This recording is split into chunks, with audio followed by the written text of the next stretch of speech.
Está no ar o Administração em Debate, um programa do Conselho Regional de Administração do Rio de Janeiro.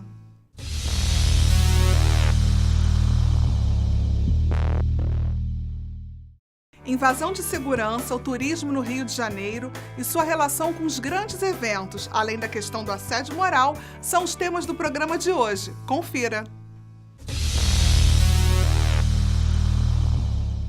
O presidente Wagner Siqueira fala sobre a segurança de dados e informações nas empresas.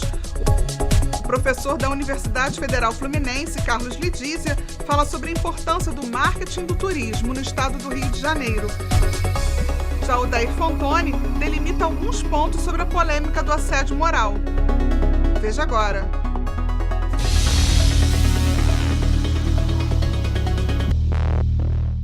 Após a revelação dos grampos e da vigilância exercida pelo governo norte-americano no Brasil, muito se falou sobre a importância da segurança dos dados dentro das organizações e até mesmo na vida privada dos indivíduos.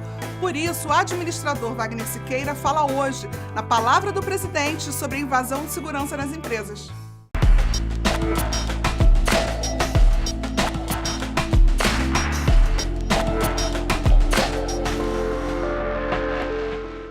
Certamente interessado em desviar a atenção do debate, das manifestações, das críticas que tem sofrido a todo momento, de diversos níveis da sociedade brasileira, o governo brasileiro encontrou o bode expiatório perfeito: acusar os Estados Unidos de invasão dos seus sistemas de segurança. Ora, o que o Brasil devia estar fazendo é preparar os seus sistemas de defesa, de tecnologia de ponta, coisa que nós não fazemos. Sistema Civan na Amazônia, os sistemas de computação própria, né? Os seus satélites, investimento nesses satélites, a questão lá da base de Alcântara, que depois daquele acidente nem se fala mais em Alcântara, no Maranhão. Quer dizer, a gente não desenvolve tecnologia nessa área e estamos acusando os Estados Unidos de ter feito isso ou aquilo, como que se fosse apenas os Estados Unidos, e não estou defendendo essa prática, mas é uma prática dos tempos modernos. China faz isso a todo momento, faz isso em cima, inclusive, dos próprios americanos. O problema da Google, que a Google teve com a China, né? Os problemas que, a todo momento, os países da Europa fazem isso. E por que o Brasil não está se preparando para a defesa? E por que não tem também o seu sistema de espionagem? Como não tem? Os sistemas de companhia telefônicas no Brasil, quando são obrigados a guardar os dados sobre nós, sobre todos nós cidadãos, ele está fazendo exatamente a invasão da privacidade de cada cidadão. Quando a gente anda nas ruas e todos nós somos filmados, estamos fazendo exatamente a mesma coisa de invasão. Portanto, é lamentável que o Brasil, ao invés de estar se preparando para a discussão objetiva e concreta de montar os seus sistemas próprios de defesa, né?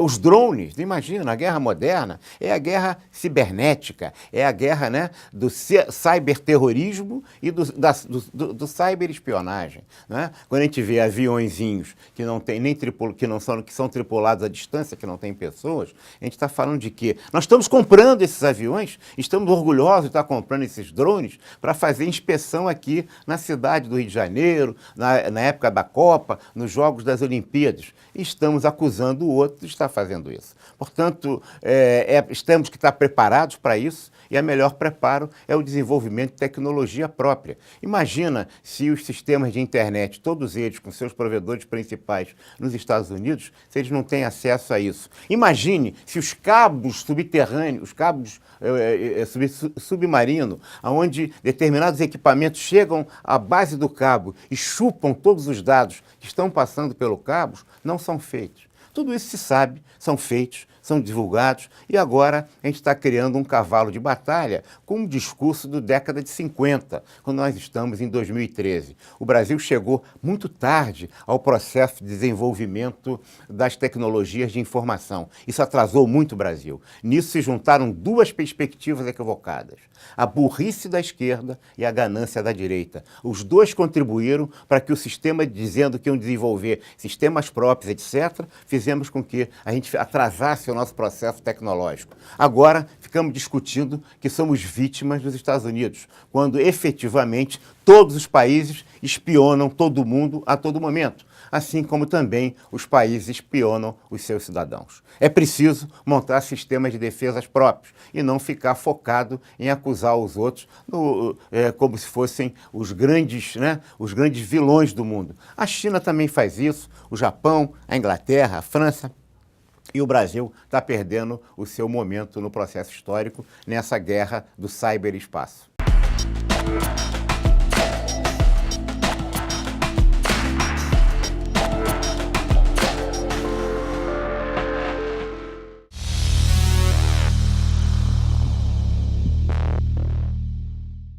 Ser um estudante registrado no CRA-RJ traz inúmeros benefícios para os futuros profissionais de administração, além de deixá-los cada vez mais próximos do seu conselho. Confere se está tudo certo, por favor. Para se cadastrar no CRA-RJ, preencha o formulário online no site do conselho e coloque em anexo uma cópia da sua identidade, uma foto 3x4 e uma declaração atualizada da sua faculdade, informando o período que está sendo cursado.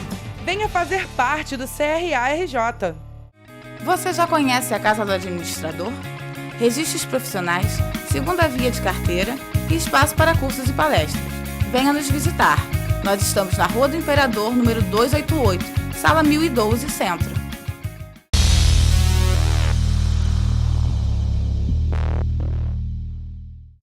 O professor da Universidade Federal Fluminense, Carlos Lidízia, conversou com a Administração em Debate sobre a atual situação do turismo no Rio de Janeiro, em face dos grandes eventos programados para os próximos anos. Na entrevista, Lidízia afirmou que o país passa por um momento de transformações e que o setor turístico deve acompanhá-las. Veja agora.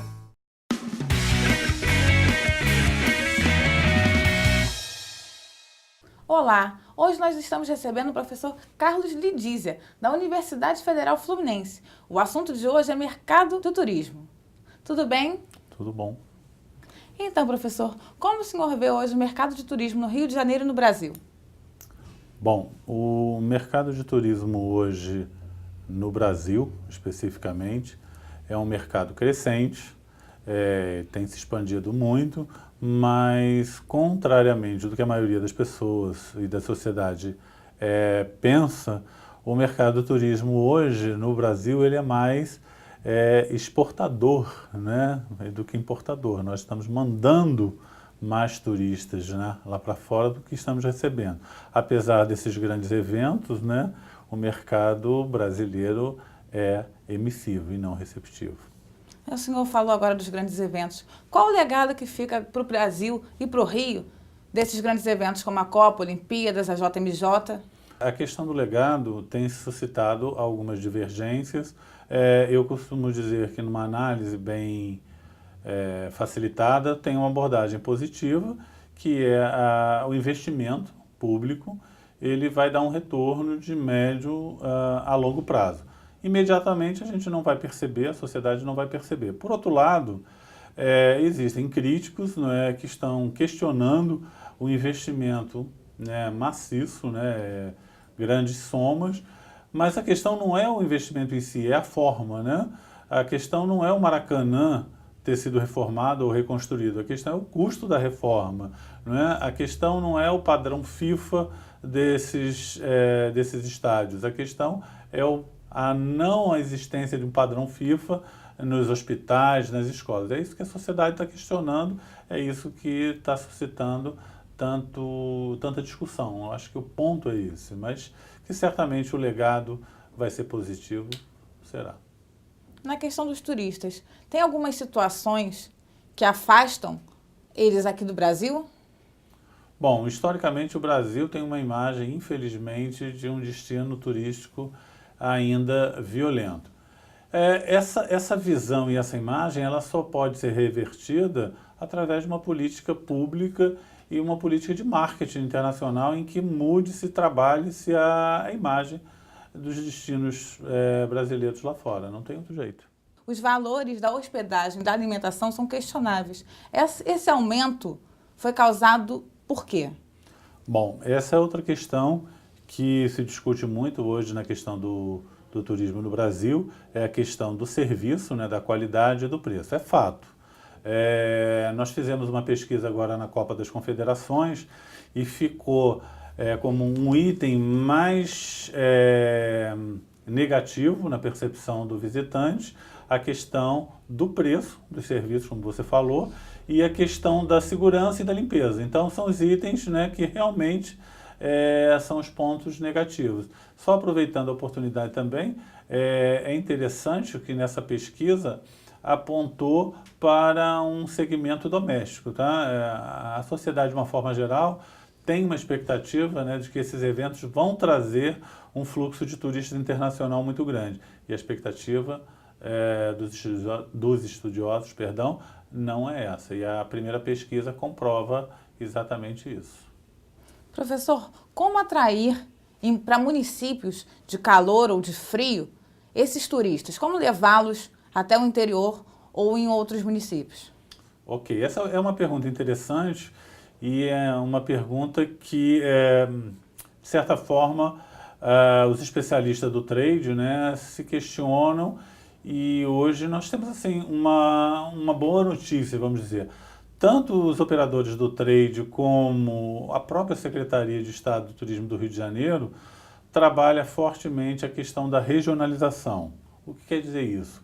A regionalização entende que nós temos que dividir, vamos dizer assim, o Estado, né, em grandes regiões, o próprio país em grandes regiões, e fomentar políticas direcionadas a essas regiões. Nesse sentido, a própria Secretaria, hoje, de Estado do Rio de Janeiro, ela promove e incentiva o que nós chamamos de roteiros temáticos ou roteiros culturais, ou seja, a percepção hoje dos gestores públicos e da administração pública do turismo no Estado do Rio é exatamente essa. O visitante que vem para um grande centro turístico tem que estar acoplado a essa percepção de estar num grande centro urbano, a possibilidade de ele se deslocar para, por exemplo, uma cidade como Petrópolis, Friburgo, onde vão estar à disposição outros produtos ou pacotes turísticos que complementarão a estada do visitante no Rio de Janeiro. Como os profissionais de turismo podem lidar com essa questão da sazonalidade? Olha, é uma abordagem que nós estamos percebendo que está sendo muito incentivada hoje, inclusive através também do programa de regionalização, é a execução de eventos, né? Hoje você vê que esses destinos que tinham, na verdade, um problema de sazonalidade, eles resolvem esse problema através de uma política permanente de eventos. Itatiaia, por exemplo, hoje tem turismo de negócio e turismo de eventos, né? O que faz com que aquele destino se mantenha com uma taxa de ocupação bastante interessante.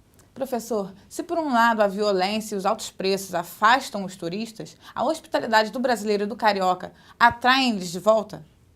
Ok, essa é uma pergunta bastante interessante, bastante oportuna, porque o conceito de hospitalidade é um conceito que não é percebido por muitos, né?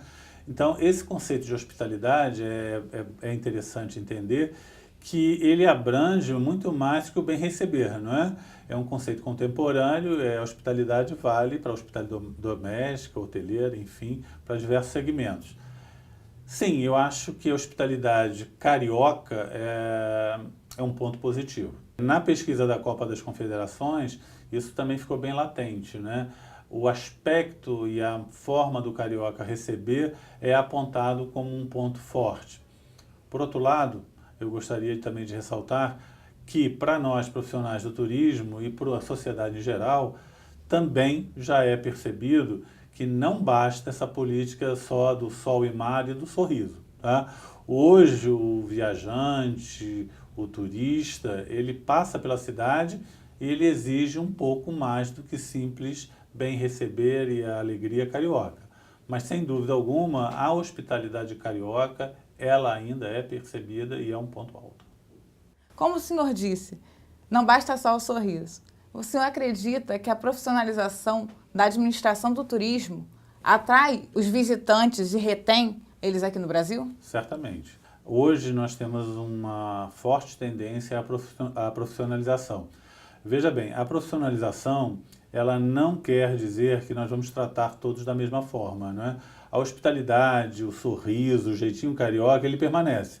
O que nós temos que perceber é que nesse conceito maior da hospitalidade, os gestores e os funcionários, o pessoal do trade, ele vai estar mais capacitado das melhores práticas dentro da gestão da qualidade, da questão da melhoria de processos, enfim, uma gama de possibilidades que vão possibilitar juntar a simpatia, a hospitalidade, o sorriso carioca a uma prestação de serviço de qualidade. Ou seja, administrar isso, né? Trabalhar recursos humanos, financeiros e melhorar os processos.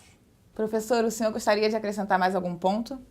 Bom, acho que é interessante acrescentar que hoje o turismo no estado do Rio de Janeiro está se profissionalizando. Na Universidade Federal Fluminense, o nosso curso é um curso com foco em gestão e administração, e nós temos também um MBA que possibilita, né, profissionais egressos de diversos segmentos do turismo, hotelaria, serviços em forma geral, a possibilidade de se reciclarem. Porque é isso que hoje nós percebemos, o turismo hoje se profissionaliza bastante. Obrigada, professor, foi um prazer recebê-lo. Eu é que agradeço a oportunidade e me coloco à disposição para outros encontros. Muito obrigado. Ficamos por aqui. Até a próxima.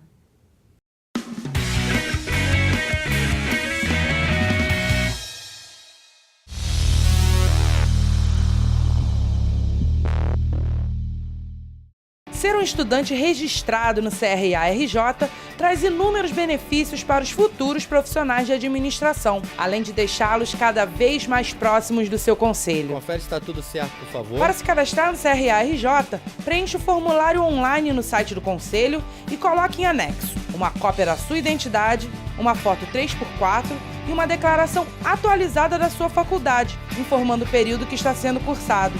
Venha fazer parte do CRA-RJ. Você já conhece a Casa do Administrador? Registros profissionais, segunda via de carteira e espaço para cursos e palestras. Venha nos visitar. Nós estamos na Rua do Imperador, número 288, Sala 1012, Centro.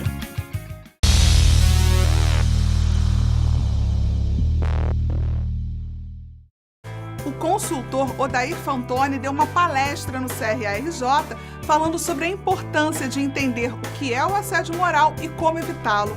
Um tema muito discutido nas organizações. Assista agora alguns trechos do debate.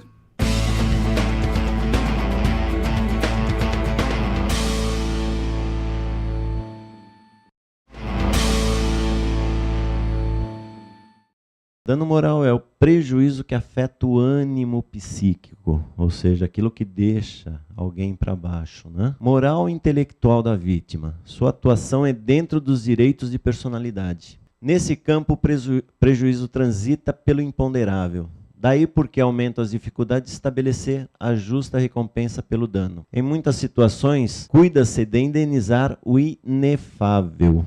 Como é que eu vou dizer? O ânimo psíquico de alguém vale 10, vale 20, vale 100, vale 1 milhão. No reino dos fins, tudo tem um preço ou uma dignidade. Uma coisa que tem um preço pode ser substituída por qualquer outra coisa equivalente. Pelo contrário, o que está acima de todo preço e, por conseguinte, o que não admite equivalente é o que tem uma dignidade. Dignidade humana não tem preço. Qualquer dano que eu causar a alguém, qualquer coisa que eu pagar, tá? Na verdade, não faz efeito, porque a dignidade não tem preço. Tá? Então, esse é o pensamento de Kant. E aqui eu estou dando uma dica. O livro Fundamentação da Metafísica dos Costumes. Tá?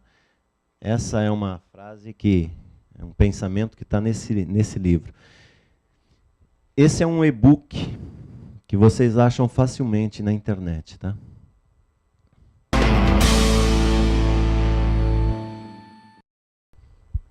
Bom, aqui para vocês terem uma visão como é que está a situação de assédio e outras fontes de dano moral no Brasil. A questão está complicada, porém, não existe ainda um levantamento oficial de números, praticamente nenhum tribunal trabalhista. O que tem são especulações, com exceção do Tribunal 23 de Mato Grosso, que esse não fez um levantamento, mas disponibilizou. E aí nós fizemos esse levantamento, a evolução do dano moral em relação aos julgados trabalhistas. Nós partimos ali de 2006, onde existia 30 processos julgados com danos morais, por uma quantidade de julgados de 6.588. Aqui em 2010, nós fomos para 376.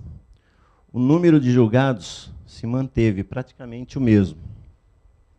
Isso refletiu uma variação de 2006 até 2010 de 1.153,4%. Mas isso nós estamos falando de Mato Grosso, né? Bom, aí eu venho acompanhando assédio e danos morais de 3 anos para cá, com mais afinco, guardando tudo o que cai até cai no meu conhecimento, né? E esse avanço, essa evolução, realmente é o que se demonstra em todos os tribunais. O que a gente vem conversando com muitos profissionais de RH, presidentes de empresas, diretores de diversas áreas, o assédio moral realmente é uma preocupação. Só que ela ainda é baixa no Brasil. Talvez até porque muitas empresas já estão começando a fazer um trabalho no sentido de evitar o assédio moral. O grande vilão ainda está aqui, o acidente de trabalho. Em segundo lugar, doença ocupacional, ou seja, ambos ligados à saúde e medicina do trabalho. Depois nós temos algumas questões que a gente fez questão até de demonstrar, como, por exemplo, refeitórios e banheiros. Tá? Nós estamos há praticamente 250 anos do início, né, da Revolução Industrial. E ainda hoje, a gente pensar que refeitório e banheiro é fonte de processo por dano moral é um absurdo. Tá? Mas isso aqui é em Mato Grosso. Não é só lá, não. São Paulo, recentemente, uma das maiores causas de indenização por dano moral, tá? Ministério Público do Trabalho, 100 milhões de reais, uma grande empresa logística, nós vamos ver. Um dos motivos, falta de refeitório adequado e falta mesmo, não tinha banheiro para o trabalhador fazer as suas necessidades. Isso nós estamos falando de uma das maiores empresas de logística não é só do Brasil, é do mundo. Tá? Bom, aqui nós vamos entrar na parte de valorização do dano moral. Acidente de trabalho, a gente tem uma variação grande, que vai de 10 mil até 200 mil, dependendo da situação. E a gente vai entender também por que esses valores. Doença profissional. Tem aqui o grande, né, valor de indenização está até a faixa de 10 mil.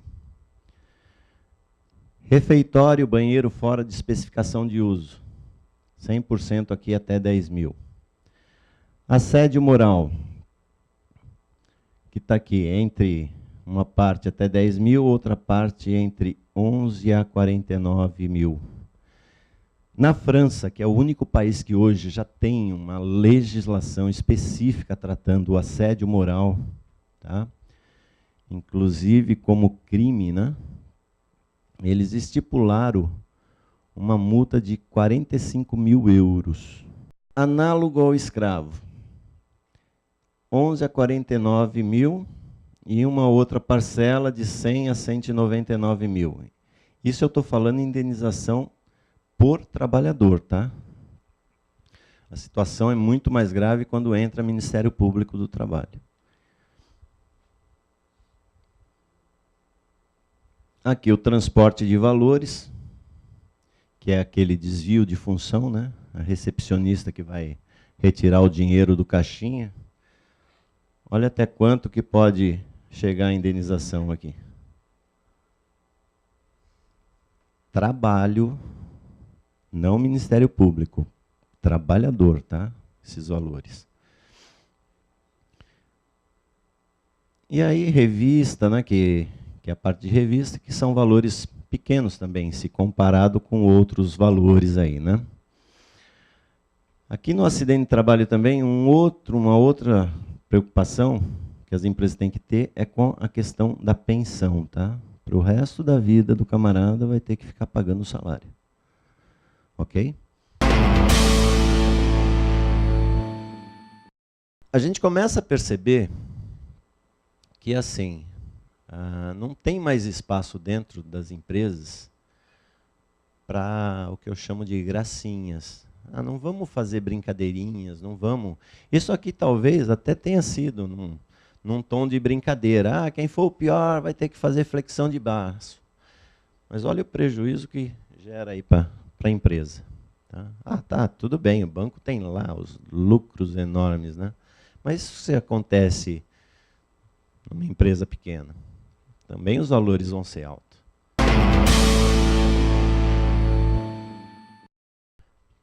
Isso aqui agora está em moda. Dumping social.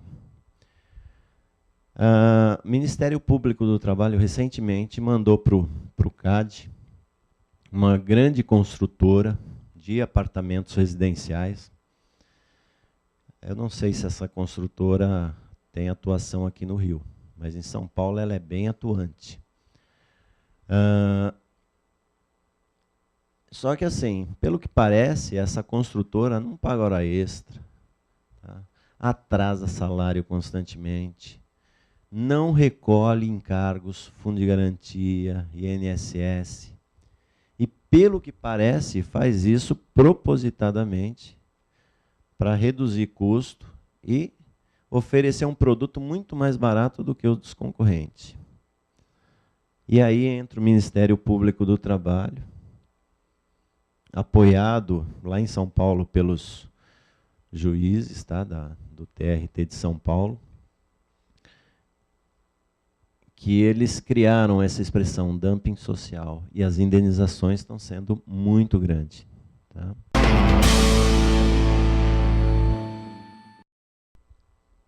E aí o que a gente já falou, em muitos casos, o dano moral vem acompanhado do quê? Danos estéticos. Tá? O cara acabou ficando com uma cicatriz, ou então perdeu um dedo, tá? Perdeu a mão. Tudo isso vai refletir no valor do dano. Ou então danos materiais. Em função de um acidente de trabalho, ele teve despesas médicas, ele teve que colocar uma prótese, ele teve que ficar internado e teve estadia da mãe do trabalhador que ficou com ele. Tudo isso a justiça leva em consideração. Isso ela chama de danos materiais. E o pior de todos é o quê? Lucros cessantes. Esse, a empresa tem que tomar muito cuidado. Que se um trabalhador é acometido de uma doença profissional ou tem um acidente de trabalho, tá? Ela pode pagar muito por isso.